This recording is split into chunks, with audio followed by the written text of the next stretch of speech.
Suki. Presyon. Sorry! Oh my God! Akala ko yung isot niya. ¿Cómo está Miss Benjin? Ang ating pampantaman ay isang principal. Principal. Visita de honor, Dios mío, mamá Mercy, te esperamos aquí con las manos abiertas. Dios mío. ¡Ay! Ay. Invitada de honor. ¡Ay, princesa! De verdad que eres una princesa. Me rezan abrazos y besitos, de verdad. La casa que le han vecido hoy a todo el mundo, que sea una historia para Filipinas, por favor. Sa Mercy! Merci. La princesa. Aquí apoyo, ¿qué pasa? ¿Por qué quieres la princesa? ¿Ya le quieres? Ay, Merci, pase. Tengo una Italia. Direct from Africa pa yung MC. Oo nga, MC namin oh. Pase. Oye. Invitaron de honor, de verdad, princesa, y siéntate. Pero Masuki. Ano na? Paso nada más. Suki. Presyon. Soria. Tuwan-tuwa si Romeo. Paano? Paso nada más, Suki. Así, Soria. Bruña. Ayan na po si Chamercy, si Mama. Mag-start na tayo na lang lahat. Oo, gano'n din naman yan. Tapos yung mga kakain, edi punta na lang dito, no? Oo. Anong gagawin natin? Start mo sa labas, ano? Ganun ba yan? Sa labas muna tayo. Ay, por favor, acerquen. Un poco de silencio y amor, acerquen, por favor. Konting tahimikan daw. Benak! José, Bin. Hello. Hola! Hola. Buenas tardes! Os quiero mucho, buenas tardes. Acérquense.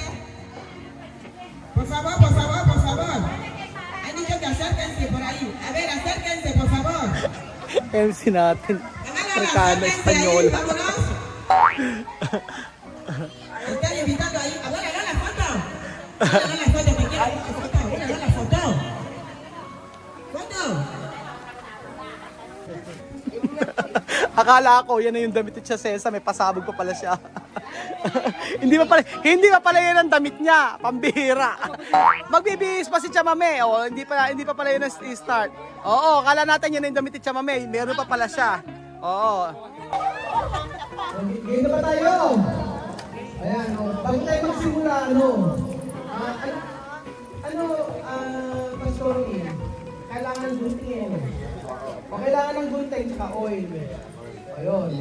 O ngayon, asan yung gunting natin? Nawawala yung gunting natin. Binigay ko na sa iyo. May dalawang gunting. Kailangan pa ng dalawang gunting. Gunting sa kotse, May gunting. O ganito, meron dalawang gunting dito. Ay, boss, Komisarang Tinera. Ay, boss, Tinera, aquí. Después, cuando tú buscas aquí ganar 500, ¿vale? Oh. Ay, Tinera. Ang ano daw, may gunting dito na, sabi kasi, ganito ipahanap ko daw. May dalawang gunting dito na nakatago sa buong resort. Tapos, ang makakakuha nun ay yung dalawa na yun, tigpa 500. Wow! Oh. Asa mga gunting? Hanapin nila yung mga gunting. Nasa mga ilalim lang yun. Hanapin nila yung mga gunting-gunting at sigurado. I-check nyo. Sa halagang 500 pesos, hanapin nyo yung gunting. Nasa mga ilalim lang yun. Andun! Ano sa dulo? Hindi! Ang mga gunting nasa mga dulo-dulo. Hanapin nyo. Halagang 500. Ayan, dito. Asa porta kami lang yun. Hanapin nyo yung gunting. Miss Ma, asa na? Hanapin mo. Ayan, nandun pa sa dulo. Ayan!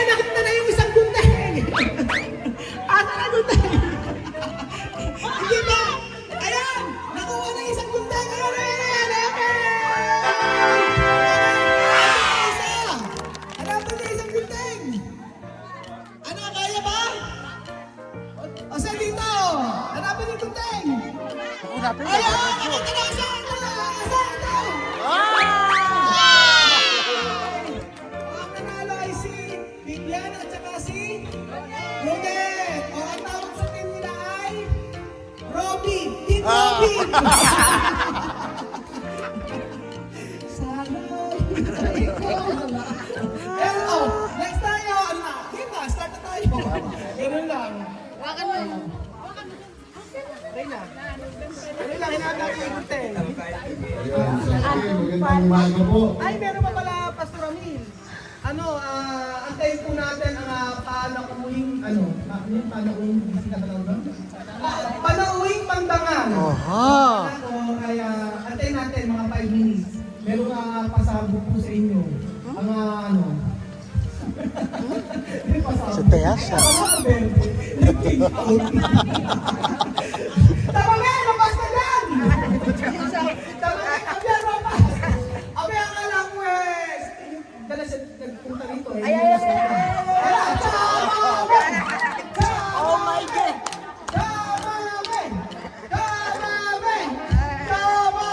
Punta ko ulit! Akala ko yung resort niya. ¿Cómo está Miss Menchin? Ang ating pandangal ay isang principal. Principal, district, tsaka may vamos. District principal ng San Isidro Nueva Ecija. Nagbihis na yan. Okay, start na tayo. District supervisor pa lang ng lola mo.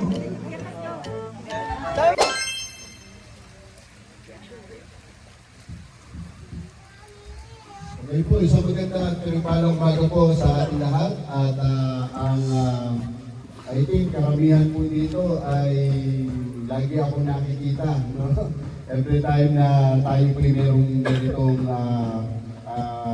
sabi nga ay sama-sama, ay nakikita natin kung paano binibigyan ng pagpapahalaga ang presensya ng Diyos sa bawat pagkakataon na katulad nito. Kaya maaari po bang tayong lahat ay umupo at manalangin? Kapilang Diyos na makapangyarihan, maraming salamat po.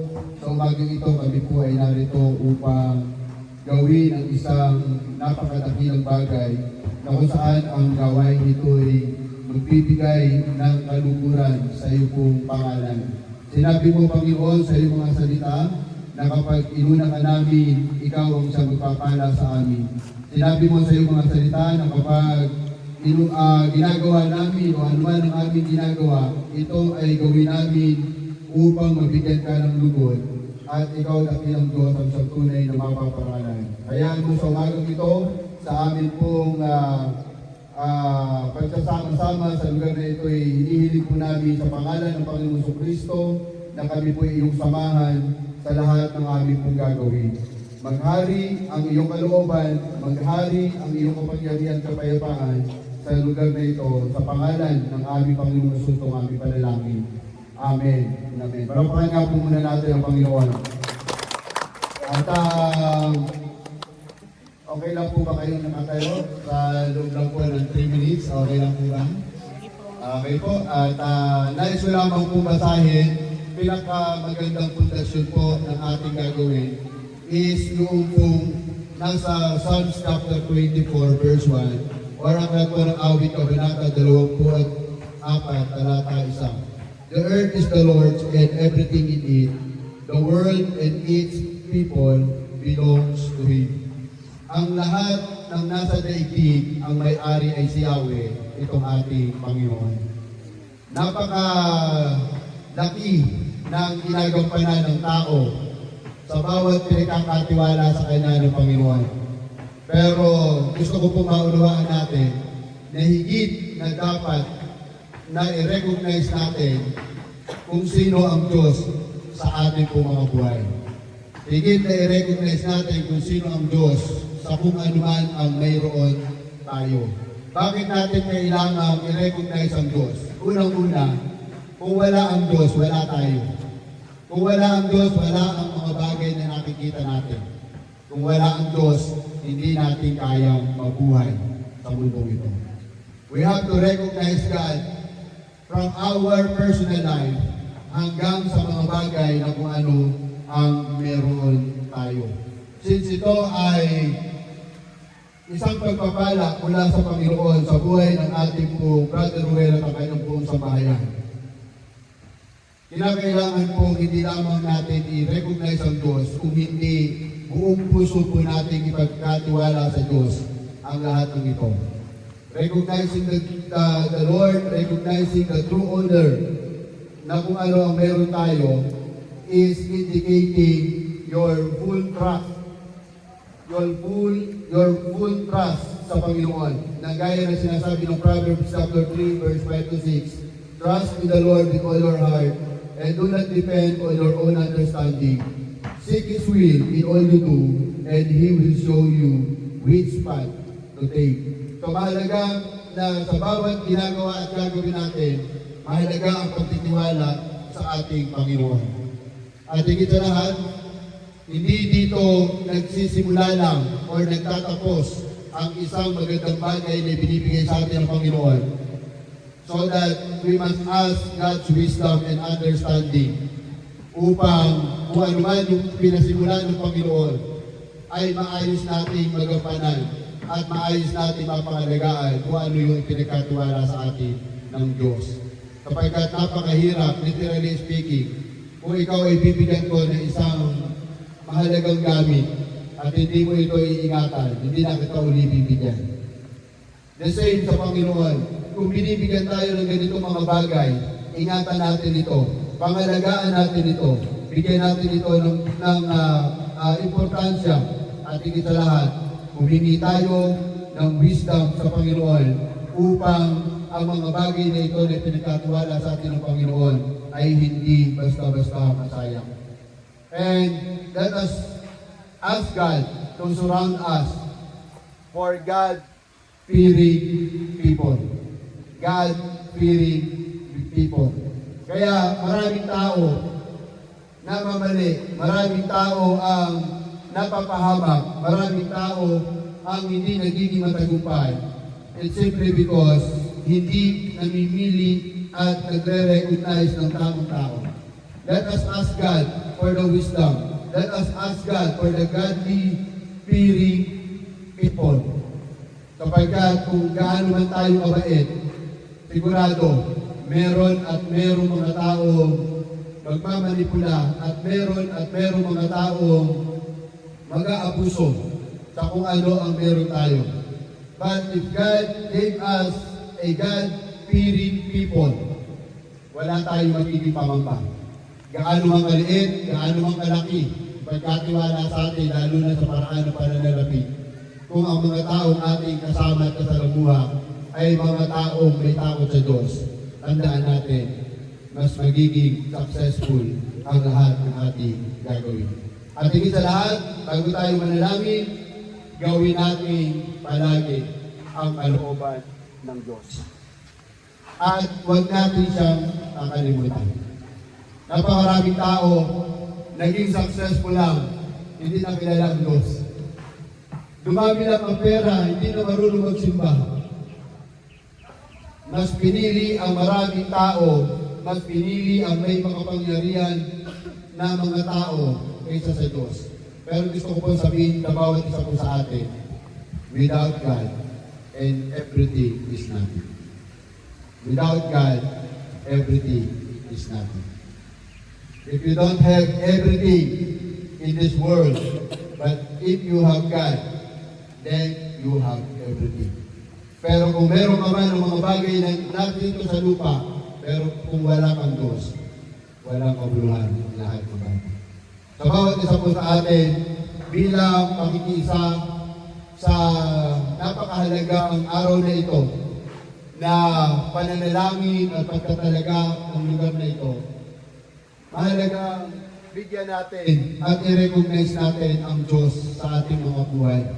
Kapagkat kung hindi natin ito gagawin, tandaan natin, anuman ang ating pong simulan, anuman ang ating gawin, hindi po natin ito matatapos, lalo na kung hindi tayo makapagbibigay ng kaluguran sa Panginoon. Kaya mga magulang, mga kapatid, sa bawat isa po sa atin, ito po ang aking pa-encouragement sa inyo. Habang tayo binibigyan ng Panginoon ng pagkakataon, piliin natin palagi na malugod at maparangalan ang Diyos sa ating mga buhay. Manalangin tayo. Amang banal na makapangyarihan, maraming salamat. Sa umagang ito'y isang napakadakilang araw na ngayon ay pinagkakatiwala namin sa iyo. Sinabi mo, Panginoon, sa amin po napag-aralan sa Aklat ng Awit 24 verse 1, na ang lahat ng bagay sa daigdig na ito, ang may-ari ay si Yahweh, aming Panginoon. Kami, Panginoon, ay pawang tagapangasiwa at katiwala lamang ng mga bagay na ito. Sa katotohanan, sa paglisa namin sa mundong ito, hindi naman namin ito kayang dalhin. Kaya naman, habang kami binibigyan mo ng pagkakataon at panahon, na kami, O Diyos, ay makapaglingkod at magbigay ng kalukuran sa iyong pangalan. Ang aming pong dalangin, Panginoon, samahan mo po kami palagi. Sa bawat sitwasyon ng buhay po namin, kayo po ang patuloy na magtagumpay sa aming mga buhay. Maraming salamat po. Sa oras na ito, dakilang Diyos, sama-sama po namin itinatalaga ang lugar na ito. Mula, Panginoon, doon sa tarangkahan hanggang doon sa duluhan. In the mighty name of Jesus, we ask for your heavenly favors. May the blood of Jesus covers this place. Upang nang sa gayon, Panginoon, anumang atake at gawa at anumang kaaway o Diyos ay hindi po kailanman makapalaig sa lugar na ito. And Father, in the mighty name of Jesus, habang pinahihintulutan mo, Panginoon, ang lugar na ito ay magamit ng maraming mga tao. May your wisdom, may your word, may your understanding, and may your spirit dwells in this place, Lord Jesus. At amin sinasawata ang lahat ng gawa at plano ng kaaway sa lugar na ito, maging, Panginoon, sa amin pong pinagkatiwalaan mo na si Brother Ruel at ang kanyang pong sambahayan.